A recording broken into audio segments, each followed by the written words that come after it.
આજા road પર આવેલ કાના સિટીના રહીશો દ્વારા પાલિકા કચેરીએ પીવાના પાણીની સમસ્યાને લઈને સૂત્રોચ્ચાર। કાના સિટીમાં છેલ્લા ઘણા સમયથી પીવાના પાણીની સમસ્યાને લઈને અનેક વખત રજૂઆત કરી છતાં યોગ્ય નિકાલ નહીં આવતા આજે કાના સિટીના રહીશો દ્વારા પાલિકા કચેરીએ આવી સૂત્રોચ્ચાર કર્યા હતા।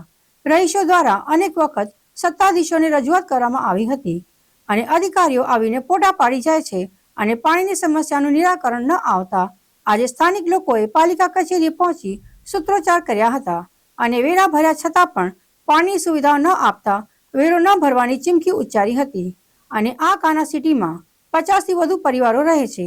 હાલ ઉનાળાની ઋતુમાં પાણીનો વધુ પ્રમાણમાં ઉપયોગ થતો હોય છે।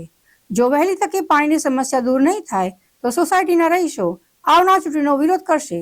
વધુમાં કાના સિટીના મેહુલભાઈ પટેલે જણાવ્યું હતું।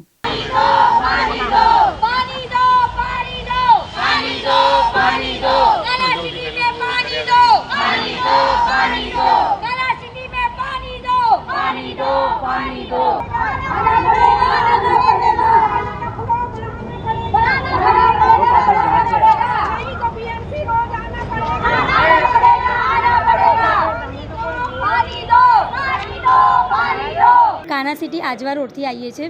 કેટલા એક વર્ષથી અમને પાણીનો પ્રોબ્લેમ છે તો અત્યારે અમે અહીંયા કમિશનરને મળવા આવ્યા હતા પણ મળ્યા નથી તો અત્યારે અમને કમાટી બાગ બોલાયા છે મળવા। એક વર્ષથી મેહુલ પટેલ મારું નામ છે।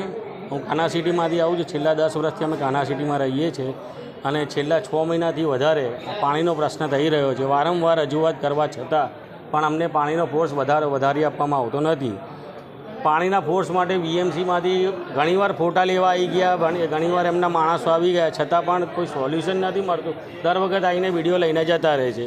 બરાબર અમને કોઈ પ્રોબ્લેમનું સોલ્યુશન મળ્યું નથી હજી અને અમે ઓલરેડી ધાર્મિકભાઈ સાહેબને મળ્યા થોડા વખત પહેલાં છતાં પણ એમને આવીને એમને મળવાથી બી કંઈ પ્રશ્નનું સોલ્યુશન આવ્યું નહીં એટલે આજે અમે ફોલોઅપ માટે ફરીથી આવ્યા છે અને ફરીથી અમને વાત કરવા અહીંયા અમને કોઈ મળ્યું નથી અત્યારે એટલે બધેકા સાહેબ જોડે અમે ફોન પર વાત કરી। બધો જે પ્રોબ્લેમ હું અત્યારે જે જણાવી રહ્યો છું એ જ એમને જણાવ્યું મોબાઈલ ઉપર પણ એટલે એમને કહ્યું કે અમે કંઈ વિચારીશું આમાં।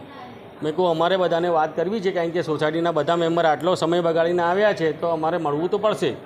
તો છેવટે એમને પછી અમને માહિતી આપી કે તમે કમાટી બાગ આવી જાઓ પાણીની ટાંકી પાસે, અમે ત્યાં તમને મળીશું અને અમે અત્યારે કમાટી બાગ જઈ રહ્યા છે આખી સોસાયટી અને એમને મળીશું કે જ્યારે 1200 રૂપિયા ટેક્સ માંગવામાં આવે છે ત્યારે પાણી ના મળે તો પછી એનો કોઈ મતલબ નથી, પૈસા બી ના ભરીએ ને પછી તો ટેક્સ શા માટે ભરીએ।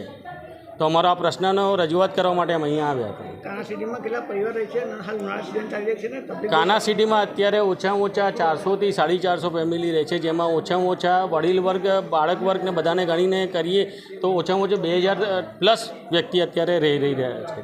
હાલ ઉનાળાની સિઝન ચાલી રહી છે, પાણીનો ખૂબ જ જોશ પડતો હોય શું કહેવાય? ઓફકોર્સ પાણીનો જે તકલીફ પડી રહી છે હવે માણસ પાણી ઉનાળામાં બી પાણી ચાલો એકવાર સમજી લો કે નથી નહાતું તો પણ ચાલી જશે પણ બીજા બધા કાર્ય માટે તો પાણી જોઈશે ને, પાણી પીવા માટે તો જોઈશે ને બરાબર।